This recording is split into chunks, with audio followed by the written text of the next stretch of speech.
अनाथ बच्चों पर ठंड का कहर।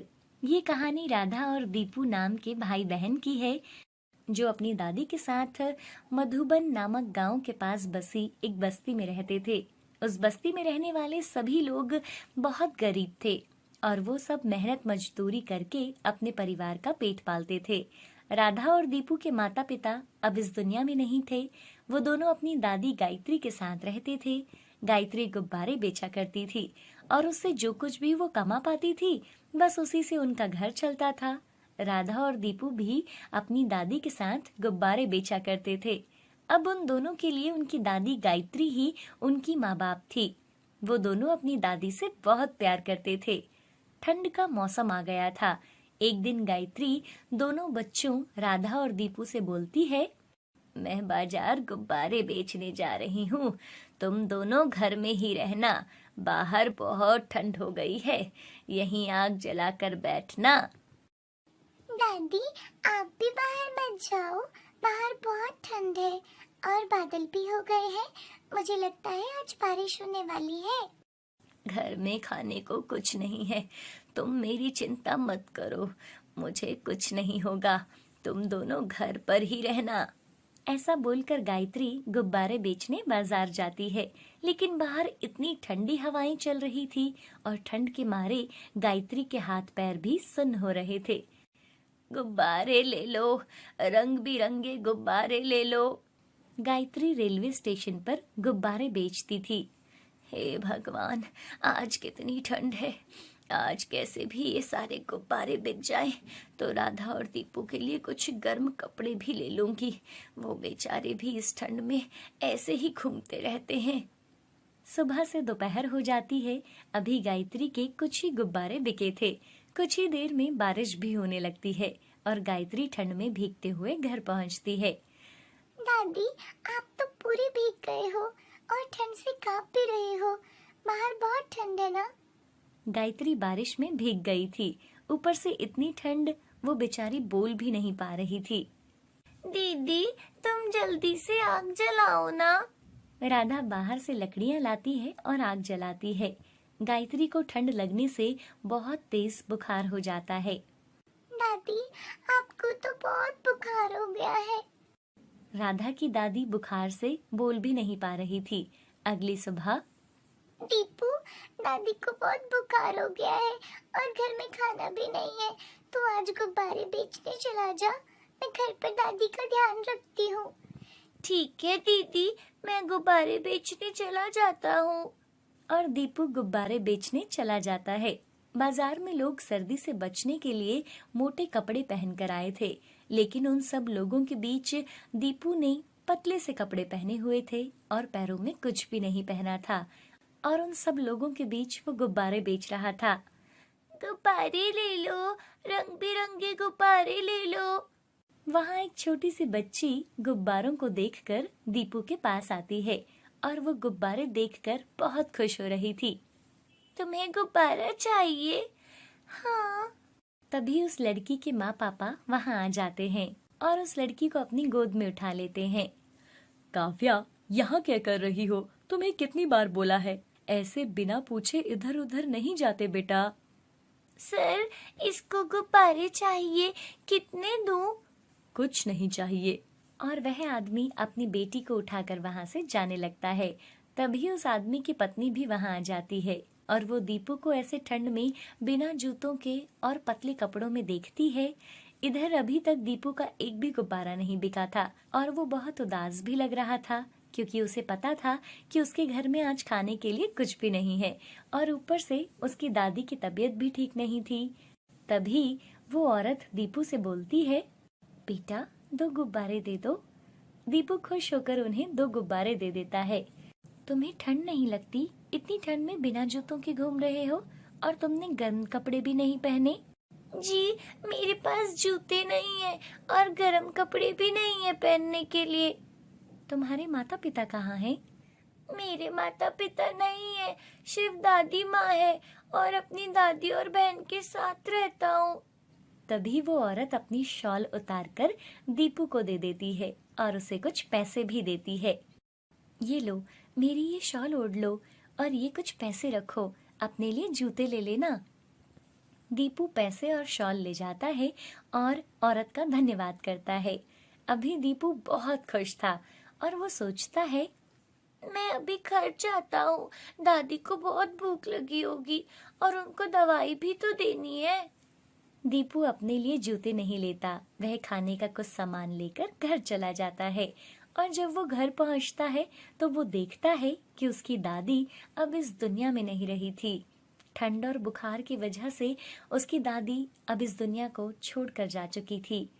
गायत्री के जाने के बाद अब राधा और दीपू बिल्कुल अकेले हो गए थे।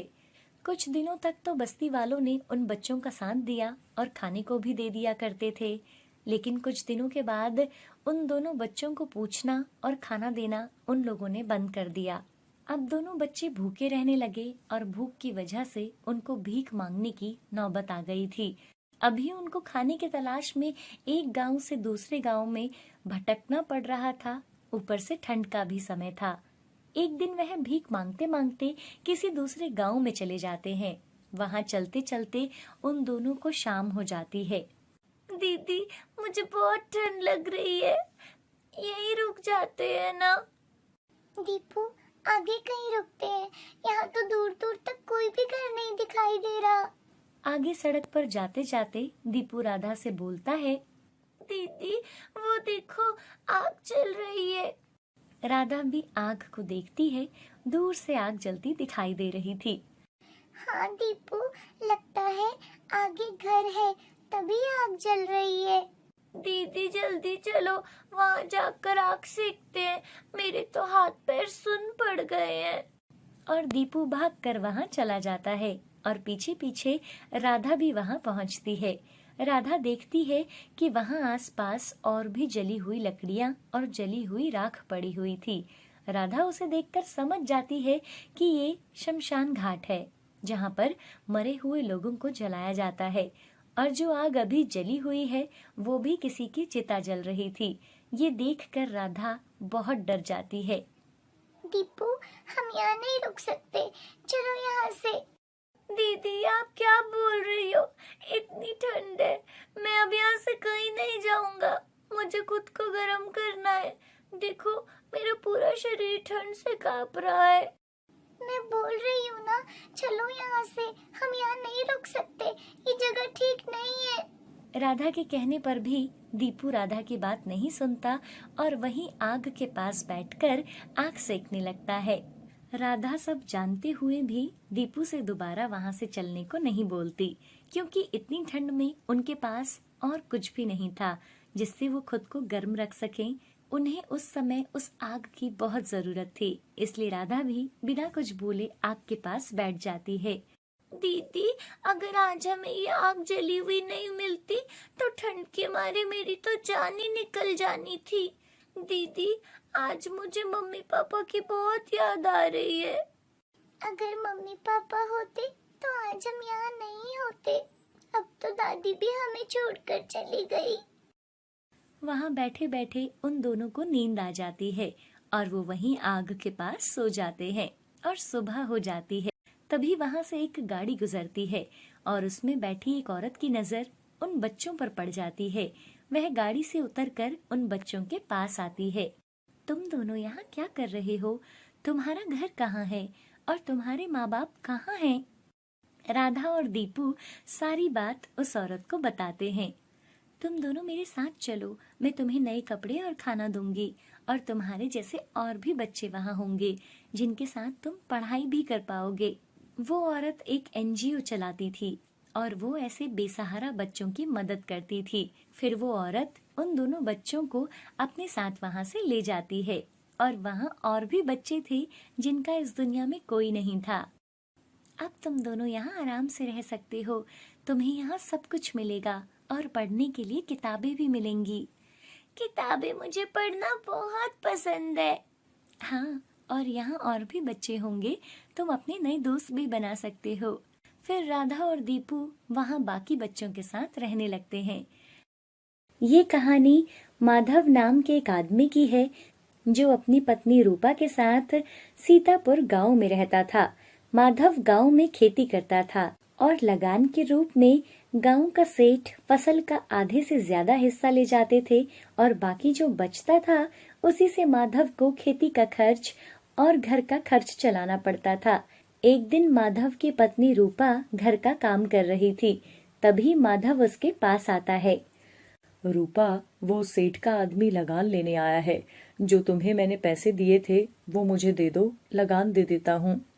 अरे 3 ही तो रुपए हैं, और वैसे भी वो पैसे तो ठंड से बचने के लिए रखे हैं ना। आपने कंबल भी तो लाना है, तभी जाड़े के दिनों में खेत में सोया जाएगा ना। उसका बाद में देख लेंगे कुछ ना कुछ, लेकिन अभी लगान नहीं दिया तो वो गले पड़ जाएगा। बताओ तो क्या देखोगे, और कहाँ से आएंगे पैसे कंबल के लिए? कोई खैरात में तो देकर जाएगा नहीं, और कंबल के बिना इतनी ठंड में खेत में रात कैसे कटेगी? पुराना कंबल तो जगह जगह से फटा हुआ है। इनका सही है, काम हम करें ठंड में और हम मरें, और पैसे ये लेकर जाएं। तभी माधव प्यार से अपनी पत्नी रूपा को बोलता है, रूपा, मैं देख लूंगा, तुम बस चिंता मत करो। जाओ जल्दी पैसे लेकर आओ। तभी रूपा गुस्से से बोलती हुई अंदर जाती है। क्या फायदा ऐसी खेती करने का, रात भर खेत में सोने का, जब सारा पैसा तो ये सेठ ले जाते हैं। इनको क्या पता इतनी ठंड में कैसे जानवरों से तुम फसल को बचाते हो। ऐसे बोलते हुए रूपा, जो कंबल के लिए माधव ने उसे कुछ पैसे रखे थे, वो लेकर आती है और माधव को दे देती है, और माधव लगान दे देता है और अपनी जान छुड़ाता है। कुछ दिनों में कड़ाके की ठंड पड़ने लगती है, और माधव के पास खेत में सोने के लिए अभी भी वही पुराना फटा हुआ कंबल था। माधव अपने खेत के किनारे बांस के पत्तों की छतरी के नीचे अपनी चारपाई पर पुराना फटा हुआ कंबल ओढ़े लेटा हुआ था और ठंड से कांप रहा था। और उसकी चारपाई के नीचे उसका कुत्ता सांबा भी पैरों में मुंह डाले सर्दी से कुहू कुहू कर रहा था। इतनी ठंड में उन दोनों में से एक को भी नींद नहीं आ रही थी। तुम्हें कितनी बार बोला है मेरे साथ खेत में मत आया करो, लेकिन नहीं, हर रोज मेरे पीछे आ जाते हो और मेरे साथ ठंड में ठिठुरते रहते हो। माधव की बातें सुनकर सांभा चुप हो जाता है, मानो वो समझ गया हो कि उसकी आवाज से मालिक को भी नींद नहीं आ रही है।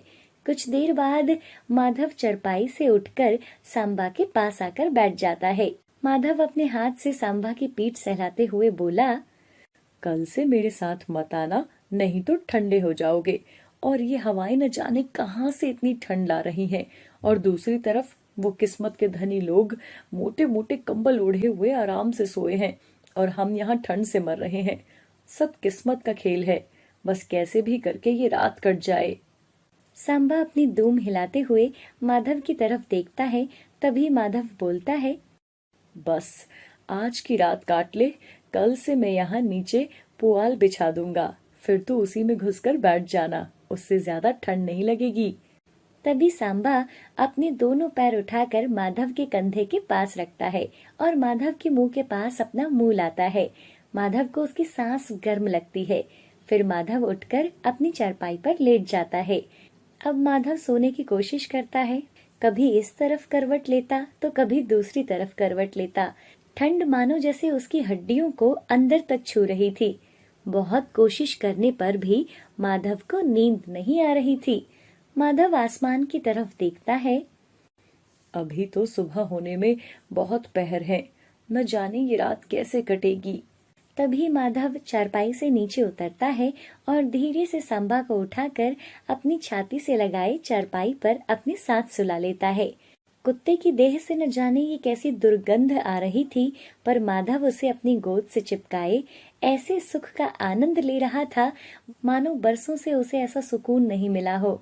और तभी अचानक सांबा उठता है और छलांग लगाकर भागता है, मानो कोई जानवर खेत में आया हो। सांबा कभी एक किनारे तो कभी दूसरे किनारे भागे जा रहा था।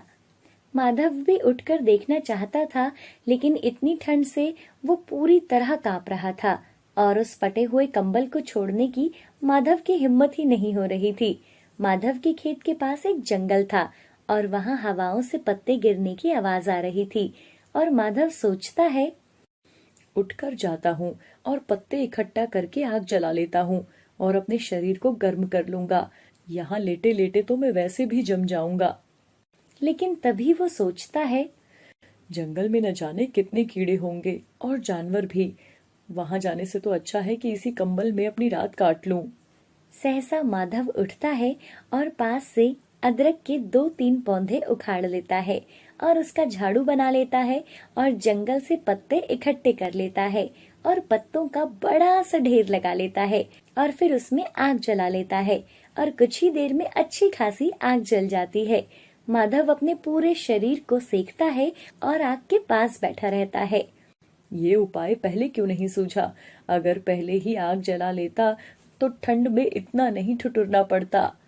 तभी माधव का कुत्ता सांबा भी आग के पास आकर बैठ जाता है और आग सेकता है। तभी माधव कुत्ते को बोलता है, क्यों, अब तो ठंड नहीं लग रही ना तुम्हें? देखो मैंने आग जलाई है, पूरा शरीर सेक ले अब तू भी। सांबा अपनी दूम हिलाता हुआ माधव को देखे जा रहा था। तभी थोड़ी देर के बाद आग जलना बंद हो गई थी और अब सारी पत्तियों का ढेर भी जल गया था। बीच बीच में हवाओं से उस आग के ढेर से आग जल रही थी, लेकिन अभी भी वो लोग आग सेक रहे थे। माधव अपना पुराना फटा हुआ कंबल ओढ़े आग के पास बैठा ही रहता है। तभी अचानक से जानवरों के चलने की आवाज आने लगी और सांबा उठकर खेत की ओर भागा।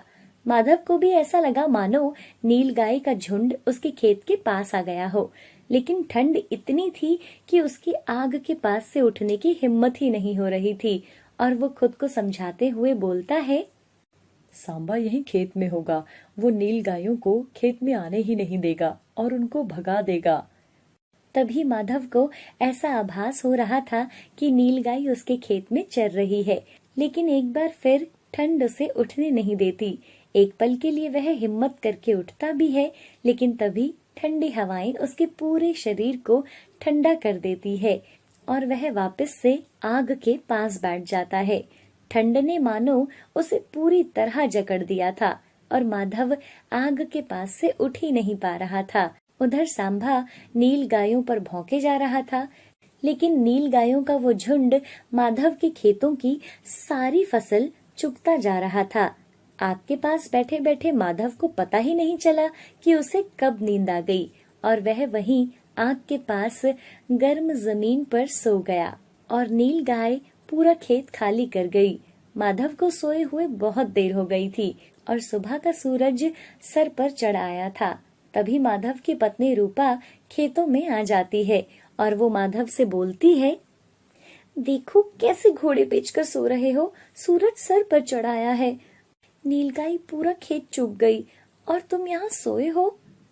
तभी माधव उठकर देखता है, तुम यहाँ? क्या तुम खेत में गई थी? और नहीं तो क्या, तुम तो यहाँ आराम से सोए हो। चलो खेत में चलकर देखो, सारा खेत साफ हो गया है। जब माधव खेत में जाकर देखता है तो खेत पूरा खाली था और सारी फसल नीलगाय साफ कर चुकी थी। क्या फायदा हुआ इतने समय से खेत में सोने का, एक दिन में सारा खेत खाली करवा दिया, अब क्या करेंगे। माधव मन ही मन खुश हो रहा था।